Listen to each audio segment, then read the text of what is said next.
Right, so hello and welcome back to Books and Things, and welcome to Victober. Today is the first day of Victober, so very exciting. I hope you're ready for a month packed full of Victorian reads and Victorian videos. Today I'm going to be kicking off Victober with a nice long video ranking all the Anthony Trollope books that I have read so far.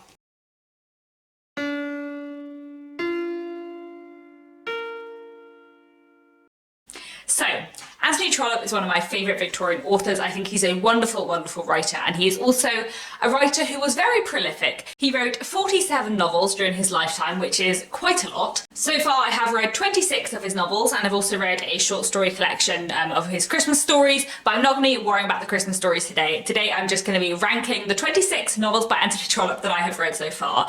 Obviously there's a lot of novels to rank in one video, so I'm going to be quite brief about all of them and not tell you too much about them. Also within this list there are quite a lot of books that belong to two of Trollope's big series, the Parsonage Chronicles and the Palliser series. These two series are both more series of interconnected novels than direct sequels to each other, but some of them are direct sequels to each other. So I will flag where those books are parts of series. If you are interested in general in more of my thoughts about the Parsonage Chronicles and the Palliser series, I'll link down below to playlists I did where I did individual book reviews of all the books in those two series.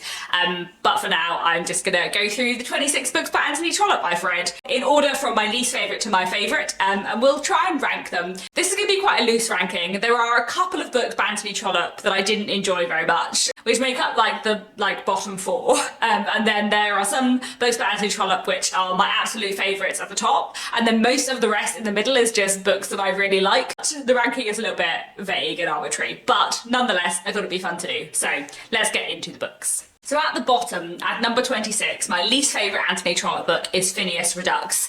This is the fourth book in the Palliser series. It was published in 1874, and it's the only Trollope book that I don't like, I would say. It made me frustrated for many reasons, mostly reasons I can't talk about here because it's the fourth book in a series and it is a direct sequel to Phineas Finn, which I'll mention later. All of the Palliser novels are focused around Parliament, and they typically deal with the upper classes and sort of aristocratic people. Phineas Finn, we met in the book Phineas Finn, which I'll talk about later, and he got into Parliament in Phineas Finn and became a politician, and Phineas Redux follows him slightly later in life. But basically my main problem with Phineas Redux is that I felt that it ruined Phineas Finn as a book for me. I liked the ending of Phineas Finn, and then Phineas Redux came in and revisited it, and I just don't like it at all. It's also very slow and the pacing is all over the place and very unlike Trollope. Only Anthony Trollope book where he had so many plotting decisions that I disagreed with. Usually I feel like Anthony Trollope is such a safe pair of hands when it comes to the plot, but Phineas Redux, no. Made me so cross. Anyway. At number 25, another Anthony Trollope book which I don't love is The Kellys and the O'Kellys, which is a novel from 1848. This is one of Anthony Trollope's books set in Ireland, and we're following two men chiefly and their kind of different romantic relationships. Both of them at the beginning of the book are engaged, but there are things that are threatening their engagement coming to marriage. And it follows these two men, one of whom is sort of upper working class, lower middle class, and one of whom is aristocratic, and their relationships. I didn't hate The Kellys and the O'Kellys. There were some things about it that I really enjoyed, and there were some wonderful moments. I liked one of the plot lines more than the other, but the main thing I struggle with is that the pacing just felt wrong. It's quite a long book, and it felt like it started in the middle of the plot, but still took a really long time to get to the end of the plot. I feel like if the book had been the same length, but what was the beginning of the book had been the midway point, and we'd had everything kind of running up to the engagements and the relationships between these characters before they got engaged, I feel like it would have been great. But that isn't the pacing, and so I slightly struggled with it. At number 24, I have Harry Heathcote of Goyle from 1874. This is a very different Anthony Trollope book. It is a novella, and it is set in Australia. And it's about this character called Harry who has a large farm there, and it's specifically about his struggles with wildfire one summer, I think. I don't remember that much about this one, to be honest. I only read it 2 years ago, but I would say it is probably the Anthony Trollope novel that has made the least impression on me.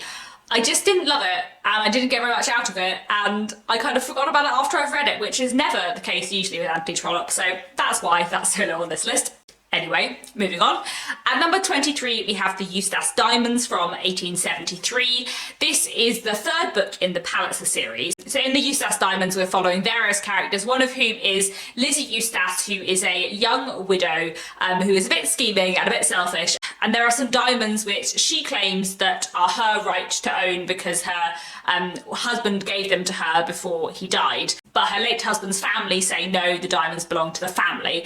And so it's partly about the struggle about who owns these diamonds. And meanwhile, there are lots of other plots going on. And there is a young man who is slightly torn between his charming cousin Lizzie Eustace and a young woman who is a governess. One of the reasons why this book is so long on this list, I think, is because there is another Trollope book called Theclaverings, which has a very similar setup of a young man torn between two women who sort of remind me a bit of Lizzie Eustace and Lucy from the Eustace Diamonds, but that book, Theclaverings, is so much better and I really, really love. So that kind of makes the Eustace Diamonds less good in comparison for me. Also, I would say the pacing is a little bit off. It's quite a long book with not necessarily enough plot to warrant that, which is occasionally the case in Anthony Trollope, but the Eustace Diamonds, I think, is one of those ones where that is the case. And number 22, we have Phineas Finn from 1869. This is the second book in the Palliser series, and it is the book that comes before Phineas Redux.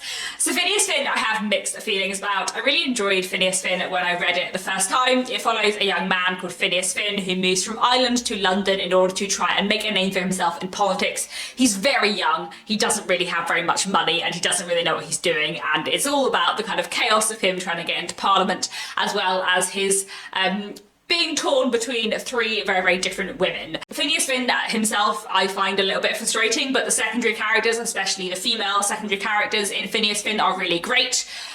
The main reason why Phineas Finn is so low down on this list is because the sequel, Phineas Redux, ruins it. If Phineas Redux didn't exist, I would love Phineas Finn more, but because Phineas Finn isn't the end of Phineas Finn's story, then like the plotting of it isn't quite what it was when I first read it, if you see what I mean. I don't know. And those are probably all the Anthony Trollope books that I had problems with, and now we just go into Anthony Trollope books that I really like in order, going up to the one I like the best. So, at number 21 we have Rachel Ray from 1863. I think if I at some point reread Rachel Ray, this might be higher, but it's been quite a long time since I've read it. It's been maybe 12 years since I read Rachel Ray, so I don't remember it that well. My main memory of Rachel Ray is that it's quite an interesting love story and that there is something to do with brewing, and it's like set in a town based around a brewery, which I remember finding really interesting at the time, and I don't remember that well. I would actually really like to reread Rachel Ray, and it's not too long, so maybe that is one I will reread quite soon. At number 20 we have Cousin Henry from 1879. Cousin Henry begins with the story of this elderly man, and he has two young relations who might be due to inherit his estate. He has his niece Isabel and his nephew Henry, and he loves Isabel. Isabel is a good person who he knows would look after the estate, but he is very old-fashioned and sort of believes that his estate should go to his male heir, who would be Henry, but Henry is a bit dissipated and, you know, is going to waste away the estate. So he feels very torn over what to do, and when he dies at the beginning of the book, there is a bit of a mystery over whether he made a new will leaving it to Isabel or whether he has stuck with the old will, leaving it to Henry, and everything kind of goes on from there. It's one of Anthony Trollope's shorter, more focused novels, and one that I really liked. It's very interesting. Henry is not a very nice character, but when you follow him, it's always very interesting to see inside his head. So one I'd recommend, definitely. There are just Anthony Trollope books I like more. Although now I'm talking about Cousin Henry, maybe it should be a few places higher on this list. But you know, it's fine. Like I said, the middle bit is fairly arbitrary of this list. At number 19, I have Dr. Thorne from 1858. This is the third book in the Barsetshire Chronicles. I think some people may be surprised to see Dr. Thorne so low on my list. It is actually a lot of people's favourite Anthony Trollope books, but I just don't love Dr. Thorne. There are some bits of it that I really do like. I like Dr. Thorne a lot as a character and his relationship with his niece, Mary Thorne. The book mostly follows Mary Thorne, her relationship with her uncle, and also her relationship with a young man who she would like to marry, but her birth is not kind of sufficient for his family to be satisfied, and everything goes on from there. There are some things about Dr. Thorne that I really, really like. I would say I like the subplots more than the main plot, and the way Dr. Thorne looks at alcoholism is really, really well done, and I think feels really, really authentic. However, the main plot and the love story of Dr. Thorne, I don't hate it, but I just find it a little bit predictable. And I think especially because the fourth book in the Barsetshire series is Family Parsonage, which has a very similar plot done better for me. Therefore, that just means Dr. Thorne falls a little bit lower on the list. At number 18, I have Miss McKenzie from 1865. I really like Miss McKenzie. It's a really interesting premise for a novel and works quite well. Miss McKenzie is about a middle-aged woman. She has never got married. She's never really had the opportunity. She spent a lot of her life looking after her brother. And when her brother dies, her brother leaves her his fortune, which she wasn't expecting. And suddenly she has all this money and she's an heiress, and suddenly men are interested in her and want to marry her, which no one has ever done before. She has always been kind of quiet and in the background, but now she has this money, she suddenly becomes an object of interest to society. I like Miss McKenzie. I think it's well done and nice and kind of a fun premise with a slightly different heroine for a Victorian novel too. At number 17, I have The Warden from 1855. Finally, I have a physical copy to hold up. I have read most of the Trollope books I've read either on ebook or from the library, but I do have a copy of The Warden, although I think I probably actually originally read it on ebook too, but there we go. The Warden is the first book in the Parsonage Chronicles. It is quite short and quite focused. The Warden follows a man called Mr. Harding, who is the warden of a almshouse. And basically at the beginning of the book, someone challenges whether or not he should be paid the income that he is paid. But Mr. Harding is a really, really interesting character because he is very, very moral and finds himself very torn between what he kind of has always thought or what his duty might be, and also between his son-in-law, who is very much against the idea that this salary shouldn't be his, and then there is also his potential son-in-law, who is the one who says maybe he shouldn't have the money, who is in love with his other daughter. So it's all very, very complicated and messy in terms of the family, and it just kind of goes on from there. I like The Warden quite a lot. I understand why some people start with it and find it a little bit dry because it is a lot about church politics, but personally I find it quite interesting. I really, really like it, and I really love the character of Septimus Harding. At number 16, we have Izzy Pop and Joy from 1878. So I actually have complicated feelings about Izzy Pop and Joy because in some ways I love it. Like, it's one of those books where for the first like 2/3 of the book, I really thought it was going to be like my new favourite Anthony Trollope book. And then the last third slightly let it down. So I'm kind of frustrated with it, but I still do love it a lot. So that's why it's kind of high up on this list, but not too high up on this list. So Izzy Pop and Joy follows a young woman who at the beginning of the novel marries a man who she doesn't know that well, and it's about the kind of complicated dynamic between them because they sort of want to love each other but they don't really understand each other, and it's about the kind of miscommunications and struggles in their marriage. The reason why, as I said, this isn't higher up is because the last third is quite weird. So there is a kind of extra subplot added in really near the end, which I didn't see the need for. And there's also a couple of chapters where Trollope just like rips apart and has a big laugh at like women's equality movements in the late 19th century, which just really, really annoyed me. So there's that as well. Basically the pacing just isn't right. Like, it's such a great book, and then it just reads a little bit like Trollope suddenly thought that he had to make the book a bit longer, so added in some extra stuff at the end that didn't need to be there, which might be to do with how it was being serialised or how many volumes it was going to be published in, I don't know. But the pacing isn't great, but the way it looks at marriage is fantastic. At number 15, I have Lady Anna from 1871. This is a really great Anthony Trollope book that I like a lot, and again, it's one of the more kind of focused books. I feel like I need a specific term to distinguish between Anthony Trollope's like roaming, weaving lots of plots books and his like focused on one situation books. Lady Anna focuses on a young woman called Anna who may or may not be Lady Anna. So her father was an earl, but there are some questions over her legitimacy. There are some questions over whether her mother's marriage to her father was legal or not, or whether he had a previous wife living. And she has formed an engagement to a man who is a tailor, so a working class man, but her wealthy aristocratic relations think that if she is Lady Anna, if she's proved to be legitimate, then it would be terrible for her to marry a tailor, and instead they want her to marry her wealthy respectable cousin, except that if she's not going to be Lady Anna, then they don't want her to. So it's very, very complicated, and it's all about kind of class and Anna's very dubious class position. I really like this book. I think it's a very interesting look at class and relationships, and one I would highly recommend, and probably I would say a decent place to start with Anthony Trollope too. And number 14, I have Framley Parsonage from 1861. Framley Parsonage is book 4 in the Parsonage Chronicles, and it's a book that I really, really enjoy.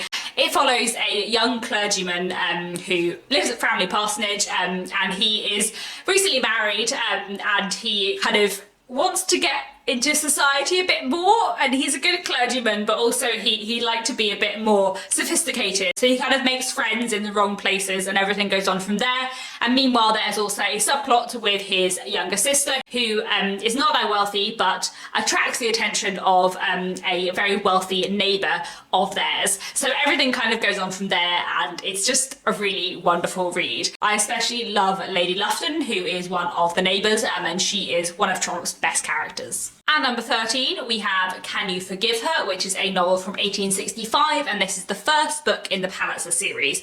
I really like Can You Forgive Her. I think it's a really interesting and dramatic read. It follows a young woman called Alice Gray who is engaged to one man, but is increasingly tempted away from this engagement by her cousin, a man called George, and it's all about the kind of complicated relationships there. But as well as following Alice, we're also following another couple, a recently married couple who are having some marital difficulties, and this is the real reason I would say why I love Can You Forgive Her. I do like the main plot, but the B plot is wonderful, and the B plot is a plot that is carried on and picked up in other novels in the Palliser series. I'm being purposely vague here because there are some spoilers for one of the books in the Barset Chronicles in the Palliser series. I would highly recommend reading the Barset Chronicles and then the Palliser series because they do have this little link between them. But anyway, I really enjoy Can You Forgive Her for that B-plot, which I think is done fantastically and really wonderfully explores marriage. At number 12, we have An Old Man's Love. This was published posthumously in 1884, and again, it's one of the shorter, more focused Anthony Trollope novels, which basically looks at the relationship between a few different people. In An Old Man's Love, we're following Mr. Whittlestaff, who is 50 years old, and a couple of years ago he took into his household as his ward a young woman who is the daughter of a dead friend of his, who he hadn't seen for many years. She's in her mid-20s and he has fallen in love with her and wants to marry her, and she's kind of torn between whether or not she should marry him and the fact that she was in love with a man a few years previously who never declared his love, who went away abroad to make his fortune and never came back, and so everything goes on from there, and it is a really interesting, clever read that I really liked, which does wonderful things with characterization and really interestingly looks at the psychology of a couple of different characters. At number 11, we have Brutus the Towers from 1857. This is the second book in the Barset Chronicles and a really wonderful read. So this book is a direct sequel to The Warden, following lots of the characters that we met in The Warden, and looking at church politics when a new bishop comes to Barchester, which is a cathedral town, and what this means for everyone in the town as all the church politics and the gossip just become really complicated in a really interesting, snidey, passive-aggressive way. It's a really wonderful read with some great love stories and some great kind of social drama, and one that I highly recommend. And I often recommend starting the Barset Chronicles by reading The Warden and Brutus the Towers back to back because they are so directly linked, and I think Brutus the Towers is probably a more immediately accessible book than The Warden is. At number 10, we have The American Senator from 1877. This is another Anthony Trollope book that I really enjoyed. We're following various characters. We're not really following an American senator. There is a character who's an American senator, but he's a very minor character. I don't really know why the book is called The American Senator, but that's beside the point. We're mostly following two very different women, one of whom is sort of trying very hard to catch a husband, I suppose, as the Victorians might have called it for that kind of person. She really wants to get married because they're really struggling for money, and she's trying very hard to find someone who will marry her and to try and kind of make the most of her possibilities. And meanwhile, we're also following another young woman who has a very different attitude towards marriage, and she is kind of falling for someone who might be falling for her but doesn't really realise that she's falling for him too, and it's about kind of their relationship too. And I just really like The American Senator. I think it kind of explores its setting very well, and also its characterization is just wonderful, really superb characterization that Trollope sometimes does. I love it very much. At number 9, we have The Thelton Estate from 1866. This is one of the shorter, more focused Anthony Trollope novels, and it's one that I really like. I realise I'm only mentioning when they're shorter. I think basically if I haven't said they're a shorter, more focused novel, you can take it for granted they are pretty long. But anyway, I really like The Thelton Estate. It is a bit of a love triangle following a young woman who is torn between two different men, one of whom is kind of more suitable in every way, but the other of whom has maybe captured her heart a little bit. And everything goes on from there, and is partly set on this kind of big sprawling country estate called the Thelton Estate. I really, really enjoy it, would highly recommend it. At number 9, we have The Prime Minister from 1876. This is the 5th book in the Palace of Books, and one that I love. It is about various things, a lot about politics, as you might be able to tell by the title The Prime Minister. It does talk a bit about the Prime Minister, but it also looks really complicatedly at romantic relationships and marriage in a really interesting, clever way. And I just love The Prime Minister so much. I think it is a wonderful, wonderful book, and just really, really rich and fantastic. You may have noticed that quite a few of the books in the Palliser series have been quite low down this list, but it is worth reading the Palliser series for the complete, sheer, amazing fantasticness of the last 2 books in the series. The Prime Minister is such a wonderful read. And next, at number 7, is The Duke's Children from 1880, which is the final book in the Palliser series, which is absolutely, absolutely wonderful. I love The Duke's Children a lot. It follows mostly 2 siblings and their various kind of romantic relationships and romantic potential, and also their kind of relationship with their father and him maybe not approving of their relationships potentially. And it also contains one of the best examinations of grief in Victorian literature. I think it is just a wonderful, wonderful book, and such the perfect climax to that series and to particular subplots that have kind of featured throughout the series. And I love it. I love it so much. I really, really do. Books 2, 3 and 4 in the Palliser series are not that great, but it is worth reading them to get to the wonderful climax of books 5 and 6. It really, really is. At number 6, another last in the series, we have The Last Chronicle of Barset from 1867. This is the final book in the Barsetshire Chronicles, and follows lots of the characters we've met so far. There is one kind of central plot which is new, or following characters who we've met before as minor characters who come back as major characters, and it follows what happens when a clergyman is accused of stealing a cheque, and what goes on from there. It is a wonderful, wonderful book, the perfect ending to the series. It's long, but it's worth the length. It has so many amazing plots and they all weave together so wonderfully, and it is just brilliant. Do not read this unless you've read all the rest of the books in the series though, because it is just full of spoilers, and you won't find it as satisfying unless you're revisiting all the characters who you've met so far. It is a wonderful, wonderful read. At number 5, we have He Knew He Was Right from 1869. It has been a long time since I've read this. I don't think I've read this for maybe 13 years, maybe even 14. This was either the first or the second book by Anthony Trollope that I read. I can never remember whether I read this or The Way We Live Now first, because I read them both around a similar time. Probably when I was 14 or 15 years old. But even though it's been such a long time since I read it, this book made such an impact on me, and I can't wait to reread it. I should really reread it soon because I love it so much, but at the same time I've got so many other Trollope books to read. And it is a long one with many interweaving plots in that wonderful way that Trollope does.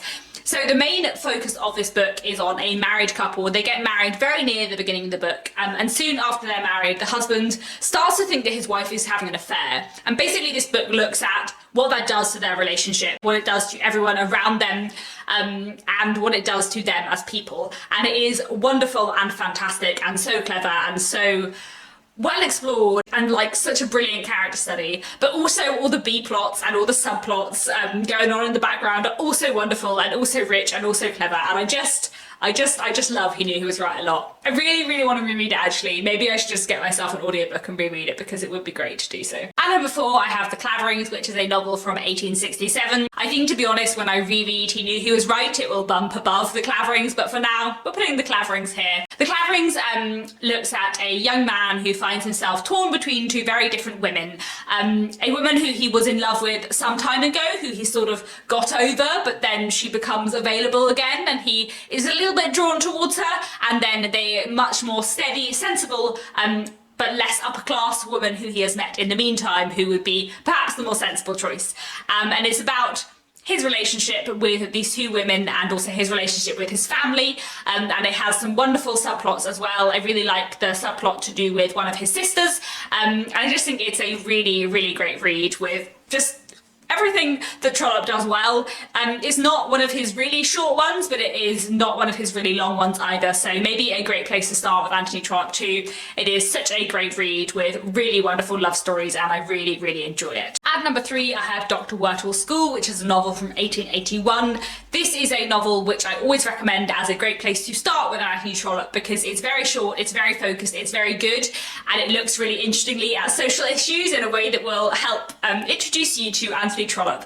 So this book looks at a man called Dr. Wertel who has a school. He runs this school, and one day he finds out something about one of his teachers, a big secret that this teacher has kept, which would affect this teacher's social standing very much. And Dr. Wertel has to kind of work out what goes on from there, and kind of take stock of his values and his judgments and his prejudices, and everything goes on from there. I can't like explain the premise of this book without spoiling it, but it's so good and it's so clever and I love it, and I love the way it looks at like Victorian social values and kind of the way Victorian society worked. I just love this book so much. I think it's wonderful, and like I said, I think it's a really good place to start with Anthony Trollope because it is shorter, it is more accessible, and it gives you a really great insight into the way Anthony Trollope draws characters and looks at society in such a wonderful, wonderful way. Now, onto my favourite 2.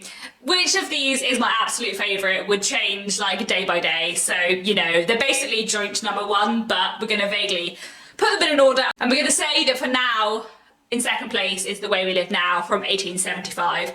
I love this book so much. It is such a wonderful, sweeping, clever, weaving book. It's very, very long, and it features a lot of different characters, and it mostly kind of looks at all the characters drawn together by this particular family, the Melmots, who turn up in London. They've got tons of money, no one knows where they got it from. They're not very sophisticated, they don't seem to have much class or heritage, but they have so much money that everyone flocks to them. And everything kind of goes on from there, and it's about all the characters circulating around this great fortune, and how it affects all of them. It is so much like a London book, like so much of it is about London and London society in the Victorian period and kind of money and the kind of corrupting influence of money, I suppose. But it's also a book about marriage and relationships, and the characters in here are so well drawn, and there are so many interesting, complicated characters who I just love. Like Roger Carberry is done fantastically. I love Hetta. The Melmots themselves are fantastic. Felix, like I hate him so much, but he's such a great character.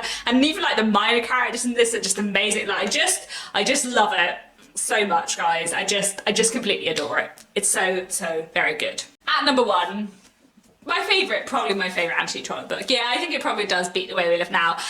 Is The Small House at Ellington, which is a novel from 1864. This is the 5th book in the Barsetshire Chronicles, and I wouldn't recommend reading it unless you've read the other 4 books in the Barsetshire Chronicles. So maybe it's not that useful me saying it's my favourite and that it's the best, but it's so good. I love this book so much. It follows the characters living at the small house at Ellington. So in Ellington there is a big house where the squire lives, and there is a small house where the squire's nieces live with their mother. And there are 2 nieces, Lily and Belle. Lily kind of is a bit more emotional, wears her heart on her sleeve a bit more, and Belle is a bit more subdued and sensible. A little bit kind of Sense and Sensibility, if you think about that dynamic. And it follows these 2 sisters and their romantic relationships. I don't want to say more than that because the plot kind of changes directions in ways that you wouldn't expect, but it looks at them and also at various male characters in their life, including a young man called Johnny Eames, who we follow quite a lot in the book too. Johnny Eames is one of my favourites. I love him. He is such a wonderful character, and I love this book for so many reasons. I think the characterisation is amazing. I think the plotting is fantastic. The ending is just...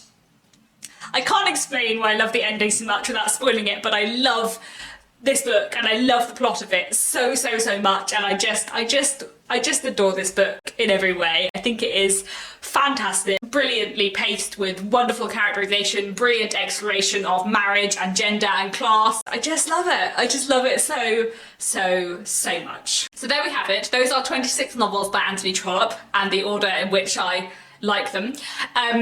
This video has probably been exceptionally long. My camera has run out of battery, which it doesn't usually do after just filming 1 video. But hopefully still a nice start to Victober. I hope you've all enjoyed watching this video today. Please do let me know if you've read many books by Anthony Trollope, if there are any that you really love. If there are any you've read that I haven't read that you think I would really like, please let me know. Please let me know what your favourite book by Anthony Trollope is. And that is all for now. Thank you so much for watching, and I'll be back very soon with another bookish video.